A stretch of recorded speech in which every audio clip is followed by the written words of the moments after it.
Hello નમસ્કાર and welcome. કેમ છો બધા? મજામાં? તો આજના લેક્ચરની અંદર આપણે એક નવું ચેપ્ટર શરૂ કરીએ છીએ. નામ છે બળ તથા ગતિના નિયમો.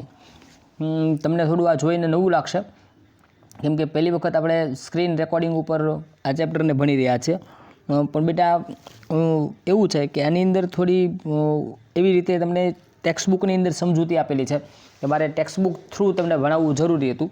એટલે આજના લેક્ચર પૂરતો કદાચ આજ કે એની પછીનો લેક્ચર એકાદ બે લેક્ચર છે એને માટે તમને સ્ક્રીન રેકોર્ડિંગથી ભણાવવા પડશે. જેવા ગતિના નિયમો શરૂ થશે એટલે તરત જ આપણે બોર્ડ ઉપર ભણવાનું ચાલુ કરી દઈશું. બરાબર? તો આ એકાદ લેક્ચર કદાચ તમને મારે સ્ક્રીન રેકોર્ડિંગથી ભણાવવો પડશે કેમ કે એની અંદર જે આપણે શબ્દ સમજૂતી મેળવવી છે એટલા માટે ટેક્સ્ટબુકનો ઉપયોગ કરવો જરૂરી હતો.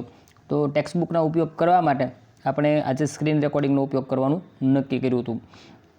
તો આગળ જે આપણે પાઠ ભણ્યા ચેપ્ટર નંબર 8, બરાબર, એની અંદર બળની આપણે ગતિના સૂત્રો તારવ્યા હતા. ગતિ કોને કહેવાય એના વિશે ખ્યાલ મેળવ્યો અને ગતિના નિયમોને તારવ્યા, એના સૂત્રોને ભણ્યા. આલેખની રીતે ગતિના સૂત્રો તારવ્યા, આલેખો ગતિના જોયા. હવે અહીંયા આગળ બળ અને ગતિના નિયમો વિશે આપણે ચર્ચા કરવાની છે. ચલો શરૂ કરીએ. ચેપ્ટરનું નામ છે બળ અને ગતિના નિયમો. તો જુઓ ત્યાં આગળ તમે જોઈ શકો છો કે આગળના પ્રકરણમાં આપણે એમ કીધું, જો આગળના પ્રકરણમાં આપણે સુરેખ પથ પર ગતિની ચર્ચા તથા એની સિવાય સ્થાન, વેગ, પ્રવેગના સંદર્ભમાં ગતિની ચર્ચા કરી અને આપણે એવું પણ જોયું કે ગતિ નિયમિત કે અનિયમિત હોઈ શકે. ત્યાં આપણે છેલ્લા ચેપ્ટરમાં શું જોયું હતું? સ્થાન, વેગ અને પ્રવેગની વાત કરી, નિયમિત ગતિ અને અનિયમિત ગતિની વાત કરી. પરંતુ હજુ આપણે એ શોધ નથી કરી કે ગતિ માટેનું કારણ શું હોઈ શકે, ગતિ શેના કારણે થાય છે, સમયની સાથે વસ્તુની ઝડપ કેમ બદલાય છે, શું આ બધા પ્રકારની ગતિ માટે કોઈ કારણ કે પરિબળ જરૂરી છે, અને જો આ ગતિ માટે કોઈ કારણ જરૂરી હોય તો એ કારણ કયું છે? આ પ્રકરણની અંદર આપણે આ બધી બાબતોની ચર્ચા કરવાની છે. ઓકે, તો અહીંયા આગળ આપણે શું ભણવાનું છે? આપણે અગાઉના ચેપ્ટરની અંદર ગતિ વિશે વાત કરી, પણ ગતિ શા માટે ઉદ્ભવે છે? ગતિ, કોઈ પણ પદાર્થ ગતિ કરે છે તો એ ગતિ શેના કારણે થાય છે એ બાબતની આપણે ચર્ચા ત્યાં થઈ નથી. એટલે અહીંયા આપણે ગતિના કારણો વિશે આ ચેપ્ટરની અંદર ચર્ચા કરવાની છે. જો આગળ જોઈએ તો જો શું કહે છે? સદીઓથી ગતિ અને તેના કારણોએ, જો આગળ એવું કીધું છે આપણને કે સદીઓથી ગતિ અને તેના કારણોએ વૈજ્ઞાનિકો તથા તત્વવેતાઓને મૂંઝવણમાં રાખેલ હતા. જમીન પર રાખેલ એક દડાને ધીમેથી ઠોકર મારતા તે હંમેશા ગતિશીલ રહેતો નથી. આ પ્રકારના અવલોકનો દર્શાવે છે કે કોઈ વસ્તુની સ્થિર અવસ્થા એ તેની પ્રાકૃતિક અવસ્થા છે. જો આ કદાચ MCQનો પ્રશ્ન છે કે કોઈ વસ્તુની સ્થિર અવસ્થા એ તેની પ્રાકૃતિક અવસ્થા છે. જ્યાં સુધી ગેલિલિયો ગેલિલી, નામ યાદ રાખજો એમનું, ગેલિલિયો ગેલિલી તથા આઇઝેક ન્યૂટને ગતિને સમજવાના સંપૂર્ણપણે અલગ વિચારધારાનો વિકાસ ન કર્યો ત્યાં સુધી આવી માન્યતા પ્રવર્તતી હતી. તો તમને પરીક્ષામાં એમ પ્રશ્ન પૂછી શકાય કે ગેલિલિયો અને સર આઇઝેક ન્યૂટને ગતિને સમજાવવાના સંપૂર્ણ પ્રયત્નો કર્યા એ પહેલાં પદાર્થની પ્રાકૃતિક અવસ્થા વિશે શું માન્યતા હતી? તો સ્થિર અવસ્થા છે એને આપણે પ્રાકૃતિક અવસ્થા તરીકે સ્વીકારવામાં આવતી હતી. પરંતુ ગેલિલિયો અને ન્યૂટનના જે પ્રયોગો થયા એ પછી એ માન્યતા થોડી બદલાય છે. જુઓ એની અંદર હવે આગળ વધીએ તો ત્યાં આગળ જુઓ તમને કેટલાક ચિત્રો આપેલા છે. પહેલાં ચિત્રની અંદર તમે જુઓ છો જે આકૃતિ એ છે કે ધક્કો મારવાથી ટ્રોલી પર લગાડેલ, ટ્રોલી છે એ લગાડેલ બળની દિશામાં ગતિ કરે છે. બરાબર? પછી તિજોરીના ખાનાને ખેંચવામાં આવે છે, એટલે કે અહીંયા આગળ એવું દર્શાવે છે તમને કે જો તિજોરી છે એને આપણે ખોલવી હોય તો એને આ બાજુ આપણે ખાનાને ખેંચવું પડશે. બરાબર? તો કાં તો આપણે એને ધક્કો, પદાર્થને ગતિ કરાવવા માટે કાં તો આપણે ધક્કો મારવો પડે છે. જો બે પરિસ્થિતિ છે. અહીંયા આગળ આપણે પદાર્થને ધક્કો મારીએ છીએ, કાં તો વસ્તુને ખેંચવી પડે છે. એટલે કે પદાર્થની કોઈ પણ પદાર્થ છે ને ગતિ કરાવવા માટે એની ઉપર બળ જે લગાડીએ છીએ બે રીતે લાગે, કાં તો આપણે એને ધક્કો મારીએ છીએ અથવા એને ખેંચીએ છીએ. પછી આગળ જુઓ છે સી જે આકૃતિ છે એની અંદર તમને આપ્યું છે કે હોકી સ્ટિકથી દડાને આગળ તરફ ફટકારવામાં આવે છે. જો ત્યાં આગળ પણ આ ત્રણેય વસ્તુઓ દ્વારા આપણને શું સમજાવવાનો પ્રયત્ન છે કે અહીંયા આગળ જો લખ્યું છે કે વસ્તુ જે છે એને ધકેલવાથી, ખેંચવાથી કે ફટકારી તેની ગતિની અવસ્થાને બદલી શકાય છે। યાદ રાખજો, વસ્તુની ગતિની અવસ્થાને બદલવા માટે કાં તો વસ્તુઓને ધકેલવી જરૂરી છે, ખેંચવી જરૂરી છે, અથવા તો એને ફટકારવી જરૂરી છે। કાં તો ટૂંકમાં જો સાવ સાદી ભાષામાં કહીએ તો એમ કહી શકાય કે વસ્તુ કોઈ પણ હોય એને ધકેલવાથી એટલે કે ધક્કો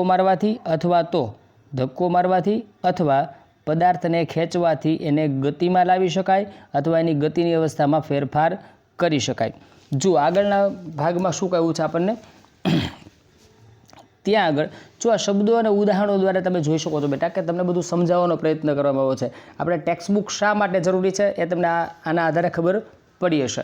જો આગળ શું કહે છે, દૈનિક જીવનમાં આપણે જોઈએ છીએ કે એક સ્થિર વસ્તુને ગતિમાં લાવવા કે સ્થિર વસ્તુને જો અહીંયા એમ કીધું છે સ્થિર વસ્તુને ગતિમાં લાવવા કે ગતિશીલ વસ્તુને અટકાવવા માટે આપણે કંઈક પ્રયાસ કરવો પડે છે। જો વસ્તુને સ્થિર વસ્તુ છે એને ગતિમાં લાવવી હોય અથવા તો ગતિમાન વસ્તુ છે એની ગતિને અટકાવવા માટે આપણે કંઈક કરવું પડે છે। શું કરવું પડે છે? તથા આપણે કહીએ છીએ, જો આગળ એમ કીધું તથા આપણે કહીએ છીએ કે કોઈ વસ્તુની ગતિની અવસ્થા બદલવા માટે તેને ખેંચવી પડે છે કે ધકેલવી પડે છે કે આઘાત એટલે કે આઘાત એટલે શું થાય, ટૂંકા ગાળામાં લાગતું બળ એ લગાડવો પડે છે। એટલે કે કોઈ પણ વસ્તુ છે એ જો સ્થિર હોય તો એને ગતિમાં લાવવા માટે અથવા તો ગતિમાન વસ્તુને અટકાવવા માટે અથવા તો ગતિ કરતી વસ્તુ જે છે એને અવસ્થાને બદલવા માટે કાં તો આપણે એને ખેંચવી પડે અથવા તો ધકેલવી પડે અથવા તો એના ઉપર આઘાત લગાડવો પડે છે। તો બળનો ખ્યાલ, જો આગળ એમ કીધું છે બળનો ખ્યાલ વસ્તુને ખેંચવા કે ધકેલવા કે ઠોકર લગાડવા પર આધારિત છે। ટૂંકમાં એમ કહી શકાય, અહીંયા આગળ આપણે એમ કહેવું હોય તો ફરી વખત આ અંડરલાઇનવાળો શબ્દ છે કે કોઈ પણ વસ્તુ પર આપણે બળનો જે ખ્યાલ છે, જો અહીં આપણે કીધું બળનો ખ્યાલ છે એ ખેંચવા, ધકેલવા કે ઠોકર લગાવવા પર આધારિત છે।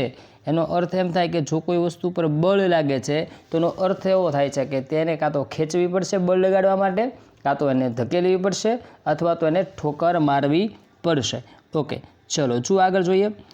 આપણે બળના વિષયમાં વિચાર કરીએ છીએ, આપણે જ્યારે બળના વિષયમાં વિચાર કરીએ છીએ ત્યારે તે શું છે? વાસ્તવમાં બળને આપણે જોયું નથી, ચકાસ્યું નથી કે અનુભવ્યું નથી, તેમ છતાં આપણે બળનો પ્રભાવ જોઈ શકીએ છીએ। જો બળ છે એ કોઈ એવી વસ્તુ નથી કે જેને જોઈ શકાય, એને જોઈ શકાય નહીં, એને કોઈ એની અનુભૂતિ કરવા માટે માત્ર એનો પ્રભાવ આપણે જોઈ શકીએ છીએ।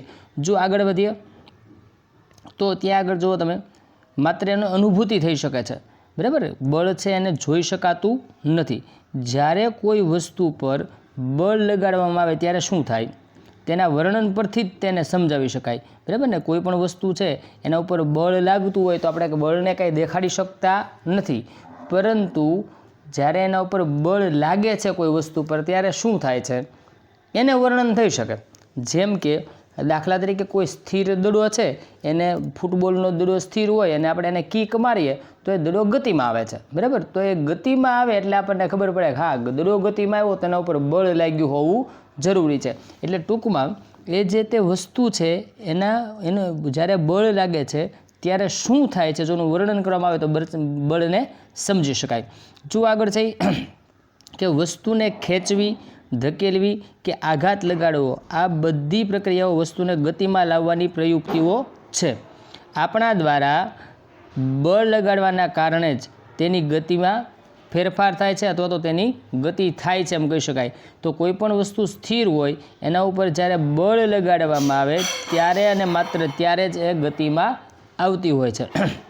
ઓકે, ચલો પછીના પેરેગ્રાફ ઉપર જઈએ તો ત્યાં આગળ જુઓ, તમને કેટલાક ઉદાહરણો દ્વારા એને સમજાવવાનો પ્રયત્ન કર્યો છે કે તમારા અગાઉના ધોરણના અભ્યાસ પરથી તમે જાણો જ છો કે કોઈ વસ્તુના વેગમાં મૂલ્યમાં ફેરફાર કરવા એટલે કે વસ્તુની ગતિ છે એને વધારવા કે ધીમી કરવા માટે તેની ગતિની દિશાને બદલવા માટે બળનો ઉપયોગ થાય છે। જો બળનો ઉપયોગ કઈ કઈ જગ્યાએ તમે ધોરણ 8ની અંદર શીખ્યા છો, ત્યાં પણ બળ વિશે તમારે ભણવાનું આવતું હતું અને ત્યાં આપણે એવું શીખ્યા હતા કે કોઈ પણ વસ્તુના વેગના મૂલ્યમાં ફેરફાર કરવો હોય એની એટલે કે એની ગતિને વધારવી કે ઘટાડવી હોય, બરાબર. વેગના મૂલ્યમાં ફેરફાર એટલે શું? એની ગતિ વધારવી અથવા તો ધીમી કરવી, અથવા તો ગતિની દિશા બદલવી હોય, અથવા તો એના માટે બળનો ઉપયોગ થાય છે. આપણે એ પણ જાણીએ છીએ કે બળ દ્વારા વસ્તુના આકાર કે પરિમાણમાં પણ ફેરફાર કરી શકાય છે. એટલે બળ લગાડીને વસ્તુનો આકાર પણ આપણે બદલી શકતા હોઈએ છીએ. તો જુઓ, એના માટેના કેટલાક ઉદાહરણો આપ્યા છે, એને આપણે સરસ રીતે સમજવાનો પ્રયત્ન કરશું. જુઓ, ત્યાં આગળ શું આપ્યું છે? જુઓ, ત્યાં આગળ તમે જોઈ શકો છો એક સ્પ્રિંગનું ઉદાહરણ આપ્યું છે. સ્પ્રિંગના ઉદાહરણની અંદર તમે જુઓ તો એવું છે કે સ્પ્રિંગ જે છે એ સ્થિર અવસ્થામાં અહીંયા આગળ દર્શાવેલી છે. જો પહેલા ઉદાહરણની અંદર સ્પ્રિંગને આપણે સ્થિર અવસ્થામાં દર્શાવેલી છે. જો આ સ્પ્રિંગને બે બાજુથી ખેંચવામાં આવે, જો એરો દર્શાવવા જ છે કે આ બાજુથી આ તરફ ખેંચવામાં આવે અને આ બાજુથી આ તરફ ખેંચવામાં આવે, એરોની દિશામાં જો એને ખેંચવામાં આવે તો સ્પ્રિંગ છે એ થોડી પહોળી થશે, બરાબર. એટલે કે એની અવસ્થામાં ફેરફાર થાય છે અને આકારમાં પણ થોડો ફેરફાર જોવા મળશે. બાજુમાં તમને એક નાનકડા એવા દડા જેવી રચના આપી છે અને તમે ફૂગો પણ ધારી શકો. તો એને જ્યારે જો અહીંયા આગળ બળ લગાડીને દર્શાવવું છે કે ફૂગાને બંને તરફથી સામસામેની દિશામાં જો બળ લગાડવામાં આવે તો એના આકારમાં પણ થોડો ફેરફાર થતો એવું જોવા મળે છે, બરાબર. એટલે શું કહેવા માગે છે કે બળ લગાડવાથી કોઈ પણ વસ્તુ છે એની અવસ્થામાં આપણે ફેરફાર કરી શકીએ છીએ. જો તમને કીધું છે અહીંયા આગળ તમે જુઓ છો તો આકૃતિ એ જે હતી આપણી, બળ લગાડવાથી સ્પ્રિંગ ખેંચાય છે અથવા તો બળ લગાડવાથી ગોળાકાર દડો અંડાકાર બની જાય છે, બરાબર ને. ટૂંકમાં બળ લગાડવાથી એના અવસ્થામાં પણ ફેરફાર કરી શકાય છે. ટૂંકમાં આ બધા ઉદાહરણો દ્વારા કોઈપણ પદાર્થ પર જ્યારે બળ લાગે ત્યારે એમાં શું ફેરફાર થાય છે એને સમજાવવાનો પ્રયત્ન હતો. હવે જે છે એ છે બેટા સંતુલિત અને અસંતુલિત બળની વાત છે. સંતુલિત બળ કોને કહેવાય અને અસંતુલિત બળ કોને કહેવાય એને હવે આપણે સમજવાનો પ્રયત્ન કરશું. એના માટે પણ સરસ મજાના ઉદાહરણો આપણી ટેક્સ્ટબુકની અંદર આપેલા છે. ચલો એને શબ્દસહ સમજવાનો પ્રયત્ન કરીએ. તમને એમ કીધું છે આકૃતિ નંબર 9.3 એને હમણાં આપણે જોઈશું. એમાં દર્શાવ્યા પ્રમાણે લાકડાનો એક બ્લોક સમક્ષિતિજ ટેબલ પર મૂકેલ છે. આકૃતિમાં દર્શાવ્યા પ્રમાણે અનુસાર બે દોરી એક્સ અને વાયને બ્લોકની સામે છેડાઓ સાથે બાંધેલી છે. આપણે અત્યારે વાંચું છું બેટા, પણ પછી આપણે એને એક સાથે સમજવાનો પ્રયત્ન કરશું. આપણે બળ લગાડીને દોરી એક્સને ખેંચીએ તો બ્લોક જમણી બાજુ ખસવાની શરૂ કરે છે અને તે જ રીતે જો દોરીને વાયને ખેંચવામાં આવે તો બ્લોક ડાબી બાજુ ખસવાની શરૂઆત કરે છે. ચલો આ વસ્તુ છે ને વાંચવા કરતાં હવે સરસ રીતે આપણે ટૂંકમાં એને આકૃતિ દ્વારા જ સમજી લેવાનો પ્રયત્ન કરીએ. તો અહીંયા આગળ શું કહેવા માગે છે પછી આપણે એના ઉપર જઈશું. જો અહીંયા આગળ એક બ્લોક દર્શાવેલો છે, બરાબર, ચેક કરો. તો અહીંયા આગળ જો આ એક બ્લોક છે, બરાબર. આ બાજુ એક દોરી બાંધેલી છે જેને આપણે એક્સ નામ આપ્યું છે. આ બાજુ એક દોરી વાય આપેલી છે, દોરી બાંધેલી છે એને આપણે વાય નામ આપ્યું છે. હવે સમજો કે હું આ બાજુ એટલે કે એક્સ દોરી છે એ બાજુ જો દોરીને ખેંચું તો શું થશે? આ બ્લોક પણ એક્સની તરફ ખસવાની શરૂઆત કરશે, બરાબર છે. માની લો કે આપણે એવું કરીએ કે આ બ્લોક જે છે, આ બ્લોક, બરાબર, એને આપણે વાય દોરીને ખેંચીએ તો શું થશે? બ્લોક પણ વાય દોરી છે એ દિશામાં ગતિ કરવાનું શરૂ કરશે, બરાબર.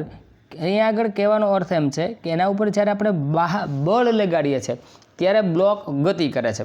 હવે એવું કલ્પના કરો કે માની લો કે હું એવું કરું કે આ બ્લોક, બરાબર, જેટલું બળ આપણે વાય તરફ લગાડીએ એટલું જ બળ એક્સ તરફ લગાડીએ. એક્સ પર આ દિશામાં અને વાય પર આ દિશામાં, એમ બંને દિશામાં જો બળ લગાડવામાં આવે તો શું થાય?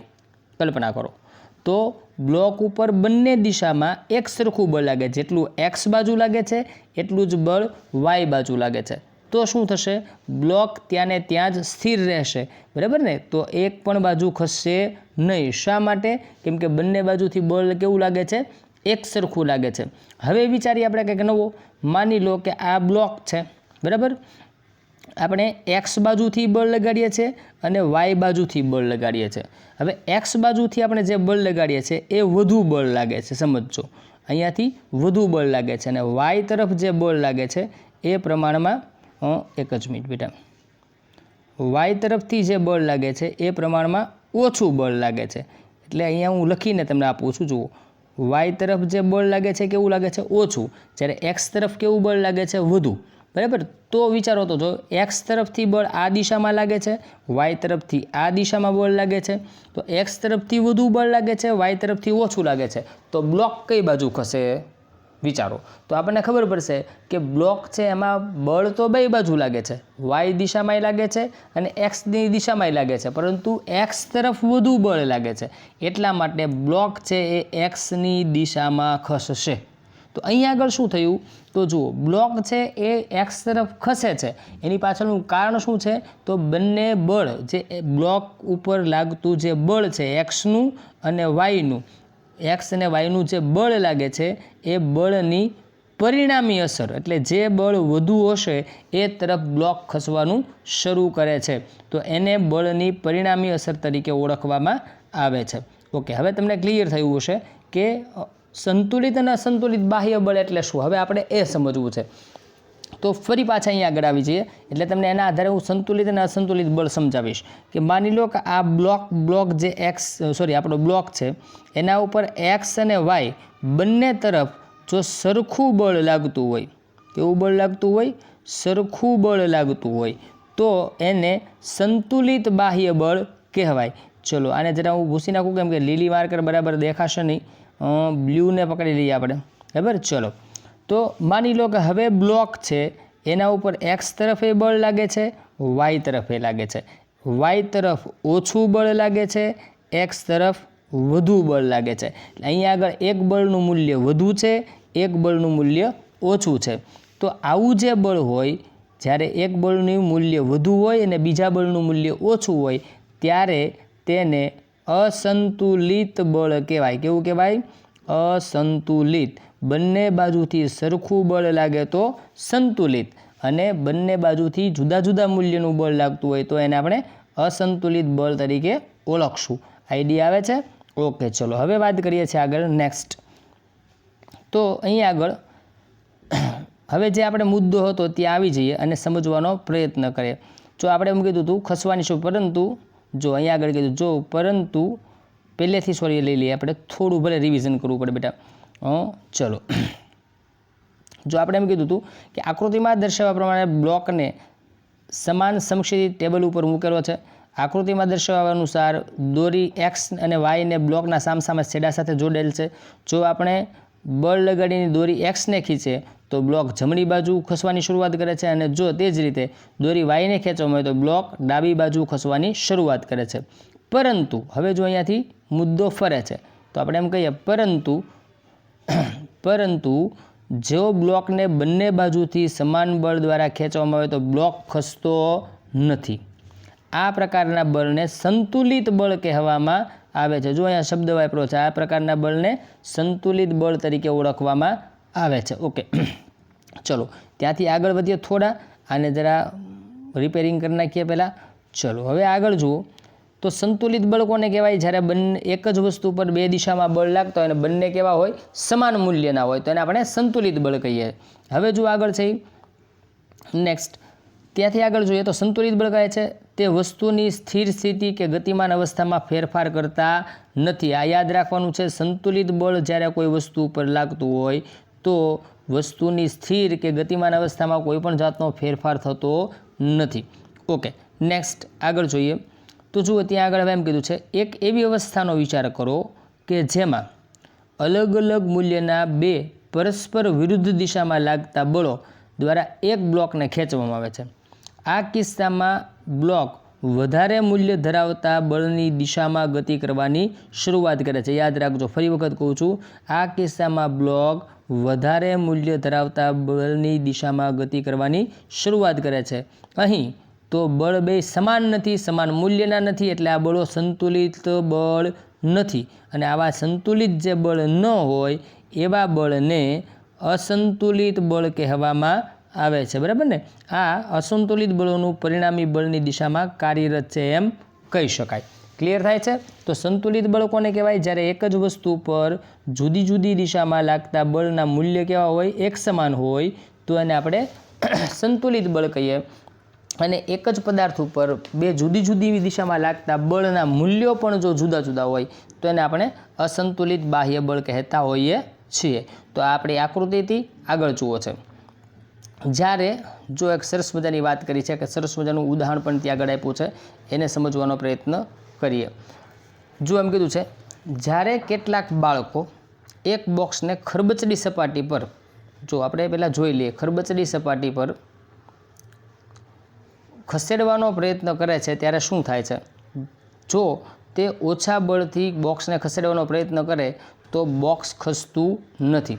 જો તો બોક્સ નહીં ખસે, કારણ કે ઘર્ષણ બળ ધક્કાની વિરુદ્ધ દિશામાં લાગી રહ્યું છે. આ ઘર્ષણ બળ બે સંપર્ક સપાટી વચ્ચે ઉદ્ભવે છે. આ કિસ્સામાં બોક્સના તળિયા કે રફ સપાટી વચ્ચે જે બોક્સને ધકેલવા માટે લગાડેલ બળને સંતુલિત કરે છે, તેથી બોક્સ ગતિ કરતું નથી. આકૃતિ બીમાં બાળકો બોક્સને થોડા વધુ જોરથી ખસેડે છે તો પણ બોક્સ ખસતું નથી, કારણ કે ધકેલવા માટે લગાડેલ બળ હજુ ઘર્ષણ બળને સંતુલિત કરે છે. બાળકો હજુ વધી જોરથી ધક્કો મારે તો લાગતું બળ ઘર્ષણ બળ કરતાં વધી જાય છે, જે અસંતુલિત બળ છે. જો અસંતુલિત બળ લાગતું હોય તો પછી પદાર્થ ગતિ કરવાનું શરૂ કરશે. બરાબર ને? તો પદાર્થની ગતિ થશે. જો આગળ છે એમાં એમ જ કીધું છે, અને તેથી બોક્સ ગતિ કરવાનું શરૂ કરે છે. ચલો હવે આપણે એક કામ કરીએ બેટા, તો આકૃતિને પહેલાં સમજી લઈએ. જો એ આકૃતિ છે અહીંયા 3 પરિસ્થિતિ તમને દર્શાવી છે. તો અહીંયા આગળ જો દર્શાવ્યું છે કેવી રીતે કે અહીંયા આગળ જો આ એરો જે છે, બાળકો બોક્સ પર આ દિશામાં બળ લગાડે છે અને ઘર્ષણ બળ છે એ હંમેશા બળની વિરુદ્ધ દિશામાં લાગે. ખાસ યાદ રાખજો, ઘર્ષણ બળ હંમેશા કઈ દિશામાં લાગશે? બળની વિરુદ્ધ દિશામાં. તો અહીંયા આગળ બોક્સ ખસતું નથી. બોક્સ ખસતું નથી. કારણ શું? કેમ કે બળ છે એ ઘર્ષણ બળના મૂલ્ય કરતાં ઓછું છે. બીજી આકૃતિમાં આ બાળકો છે એ વધુ બળ લગાવી અને બોક્સને આ દિશામાં ધક્કો મારે છે, ત્યારે પણ ઘર્ષણ બળ એની વિરુદ્ધ દિશામાં જ લાગતું હોય છે અને હજુ બોક્સ ખસતું નથી. કારણ શું? કેમ કે હજી એ બળ જે છે એ બંને બળનું મૂલ્ય કેવું થઈ ગયું છે? સમાન. જો બંને બળનું મૂલ્ય સમાન છે, બાળકો દ્વારા લગાડેલું બળ અને ઘર્ષણ બળ બંનેનું મૂલ્ય સમાન છે, એટલે બોક્સ ખસશે નહીં. જ્યારે ત્રીજી એટલે કે આકૃતિ નંબર C ની અંદર અહીંયા આગળ ઘર્ષણ બળ જે લાગે છે એના કરતાં બાળકો વધુ બળ લગાડે છે, ઘર્ષણ બળના મૂલ્ય કરતાં વધુ મૂલ્યનું બળ લગાડે છે, તેથી બોક્સ આ દિશામાં ખસવાનું શરૂ કરશે. તો કહેવાનો અર્થ શું છે કે અહીંયા આગળ જે વસ્તુ છે, તો અહીંયા એમ દર્શાવવું છે કે જ્યારે અસંતુલિત બાહ્ય બળ કોઈ વસ્તુ પર લાગતું હોય ત્યારે એ ગતિ કરવાનું શરૂ કરે છે. તો સંતુલિત બાહ્ય બળ કોને કહેવાય અને અસંતુલિત બાહ્ય બળ કોને કહેવાય, એના વિશે તમને આઈડિયા આવ્યો હશે. ટૂંકમાં અહીંયા આગળ આપણે શું સમજવાનું છે કે જ્યારે કોઈ એક પદાર્થ પર, આપણે એમ કહી શકાય, જો એને વ્યવસ્થિત આપણે સમજવું હોય તો આપણે થોડી વ્હાઇટ સ્ક્રીન લઈ લઈએ, એટલે થોડી તમને સમજવામાં અને મને લખવામાં મજા આવે. વ્હાઇટ બોર્ડ જેવું કામ કરી નાખીએ.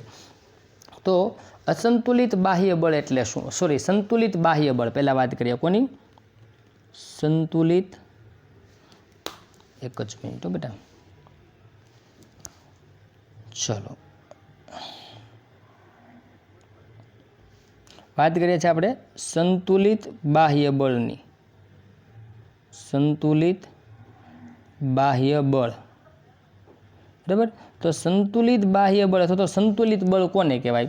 કે જ્યારે કોઈ એક પદાર્થ છે, માનો આ પદાર્થ છે, એના ઉપર એક આ દિશામાં બળ લાગે છે અને બીજું આ દિશામાં બળ લાગે છે. બરાબર? તો આ બંને જે બળ લાગે છે એ બંનેના મૂલ્યો એક સરખા હોય.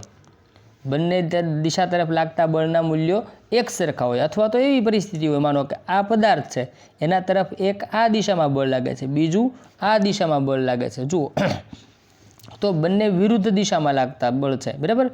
પરંતુ ત્યારે આ પરિસ્થિતિમાં જો બંને બળનું મૂલ્ય સમાન હોય તો પદાર્થ છે એની ગતિની અવસ્થામાં કોઈ ફેરફાર થશે નહીં, કેમ કે બંને વિરુદ્ધ દિશામાં બળ લાગે છે અને સમાન મૂલ્યના છે. તો સમાન મૂલ્યના હોય અને વિરુદ્ધ દિશામાં હોય એવા બળને સંતુલિત બાહ્ય બળ કહેવામાં આવે છે. જ્યારે અસંતુલિત બાહ્ય બળ એટલે શું? હવે વાત કરીએ છીએ આપણે અસંતુલિત બળ. અસંતુલિત બળ એટલે શું? તો અસંતુલિત બળ જે છે ને આપણે આવી રીતે સમજી શકીએ. માની લો કે કોઈ એક પદાર્થ છે, બરાબર. આ પદાર્થ પર આ દિશામાંય બળ લાગે છે અને આ દિશામાં પણ બળ લાગે છે, બરાબર. હવે સમજો, આને આપણે એક્સ દિશા કહીએ, આને આપણે વાય કહીએ, બરાબર. તો એક્સ તરફ જે લાગતું બળ છે માની લો વધુ મૂલ્યનું છે અને વાય તરફ લાગતું બળ એ ઓછા મૂલ્યનું છે, બરાબર. તો અહીંયા આગળ શું થાય છે, જુઓ, બંને પર એક જ પદાર્થ છે, એના પર બંને દિશામાં બળ લાગે છે. જો પદાર્થ આપણો આ છે, બરાબર, અને એના પર બંને દિશામાં બળ લાગે છે, એટલે કે એક્સ દિશામાંય બળ લાગે છે, એક્સ દિશામાંય બળ લાગે છે અને વાય દિશામાંય બળ લાગે છે. હવે અહીંયા આગળ શું થયું છે, એક્સ દિશા તરફનું બળ કેવું છે, વધુ મૂલ્યનું છે, અને વાય દિશા તરફનું બળ કેવું છે, ઓછા મૂલ્યનું છે. તો પદાર્થ છે એ પરિણામી બળની દિશામાં ગતિ કરશે, એટલે કે અહીંયા વધુ બળ એ વાય કરતાં વધુ બળ એક્સ દિશામાં લાગે છે, એટલે પદાર્થ જે છે એ આ જે એક્સ છે એના તરફ, એટલે કે વધુ બળ તરફ ગતિ કરશે. જ્યારે કોઈ એક પદાર્થ પર વિરુદ્ધ દિશામાં, અને એ પણ પાછું વિરુદ્ધ દિશામાં તો ખરું જ, પણ સાથે સાથે એ અસમાન મૂલ્યનું બળ લાગતું હોય તો એવા બળને આપણે અસંતુલિત બાહ્ય બળ તરીકે ઓળખીએ છીએ. તો આશા રાખું છું તમને ક્લિયર થયું છે સંતુલિત બાહ્ય બળ કોને કહેવાય અને અસંતુલિત બાહ્ય બળ કોને કહેવાય. તો અહીંયા આગળ આપણે સંતુલિત અને અસંતુલિત બાહ્ય બળ જે છે એને સમજવાનો આપણે પ્રયત્ન કર્યો. ઓકે, ચલો આગળનો જે મુદ્દો છે એને એક સરસ રીતે સમજી લઈએ અને પછી આપણે ગતિનો પહેલો નિયમ છે એને સમજવાનો છે. પહેલાં આજના કામમાં છેલ્લી 4 લાઈન છે, જુઓ. ત્યાં આગળ આપણને શું કહ્યું છે ચેક કરીએ. એમ કીધું છે ગતિ કરાવવા માટે અસંતુલિત બાહ્ય બળ જરૂરી છે. ખાસ યાદ રાખજો, કોઈપણ પદાર્થને જો ગતિ કરાવવી હોય તો એના માટે અસંતુલિત બાહ્ય બળ જરૂરી છે, બરાબર. તથા તેની ઝડપ, જો આગળ છે, તથા તેની ઝડપમાં જ્યાં સુધી અસંતુલિત બળ ન લાગે ત્યાં સુધી ફેરફાર થતો રહે છે. જ્યારે આ બળ સંપૂર્ણપણે દૂર કરવામાં આવે છે ત્યાં સુધી વસ્તુ તેને પ્રાપ્ત કરેલ વ્યક્તિ ગતિ ચાલુ રાખે છે. ટૂંકમાં જો કોઈ સ્થિર પદાર્થ હોય એને ગતિ કરાવવી હોય તો એના ઉપર બળ લગાડવું જરૂરી છે, અને જ્યાં સુધી એવું અસંતુલિત બળ લાગતું નથી ત્યાં સુધીની ગતિમાં કોઈ જાતનો ફેરફાર થતો નથી. ક્લિયર થાય છે? તો હવે જે આપણે વાત કરવાની છે નેક્સ્ટ આ પછીના લેક્ચરની અંદર, તો ત્યારે આપણે વાત કરશું હવે ન્યૂટનના ગતિના નિયમો જે છે એને આપણે ભણવાના છે. એટલે કે ન્યૂટનનો ગતિનો પ્રથમ નિયમ, બરાબર ને, ન્યૂટનના ગતિના પહેલા નિયમનો આપણે અભ્યાસ કરવાનો છે. એની વાત કરશું આપણે હવે પછીના લેક્ચરમાં, બરાબર. તો આજના લેક્ચરની અંદર આપણે બહુ સામાન્ય રીતે વાત કરી અને બહુ સમજૂતીવાળું કાંઈ ખાસ નહોતું. ખાલી આજે જુદી જુદી પ્રવૃત્તિઓ તમને આપી છે એના આધારે બધી જ બાબતોને સમજાવવાનો પ્રયત્ન કરેલો હતો, એટલે આપણે ટેક્સ્ટ બુકનો ઉપયોગ કર્યો, બરાબર છે. હવે નેક્સ્ટ લેક્ચરની અંદર આપણે વાત કરીશું ગતિના પ્રથમ નિયમ વિશે. તો નવા લેક્ચર સાથે જલ્દી મળીએ. બીજી વસ્તુ અગત્યની, આજે કોઈ પણ પ્રકારનું હોમવર્ક નથી, બરાબર ને, કેમ કે આપણે બહુ સામાન્ય માહિતીની ચર્ચાઓ કરી છે એટલે આજે હોમવર્ક આપતો નથી. નેક્સ્ટ લેક્ચરમાં પાછા ન્યૂટનના પ્રથમ નિયમ સાથે, એટલે કે ગતિના પ્રથમ નિયમ સાથે આપણે મળશું. ત્યાં સુધી આવજો. Take care of your self. Thank you very much.